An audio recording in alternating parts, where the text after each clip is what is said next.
ভাই বোনেরা, আজকে আল্লাহর রহমতে একটা রোজা আমাদের শেষ হয়ে গেল। সবাই কে কীভাবে মানে সুস্থভাবে রোজা পালন করতে পারছেন, আশা করি এটাই হবে। আজকে আমার মেহেজাবিন জীবনের প্রথম রোজা রেখেছে। আলহামদুলিল্লাহ, সুন্দরভাবে ও আজকে রোজাটা রাখতে পারছে। তাই আজকে আমরা দোকান বন্ধ করে ইফতারির সময় আমরা আমার মেয়ের সাথে বাসায় যেয়ে ইফতার করেছি।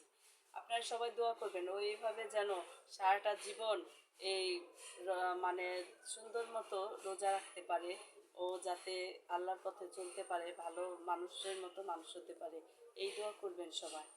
আর আমাদের জন্য দোয়া করবেন যাতে আমরা আশা করি ব্যবসা বাণিজ্য নিচ্ছি, দোকানে যাতে কাস্টমার আসে, আমরাও দোয়া করি আপনারাও যাতে সবাই ভালোভাবে সুন্দরভাবে আল্লাহ সুস্থভাবে সবাইকে ভালো অবস্থানে রাখে এবং সুস্থ ভালোভাবে রাখে।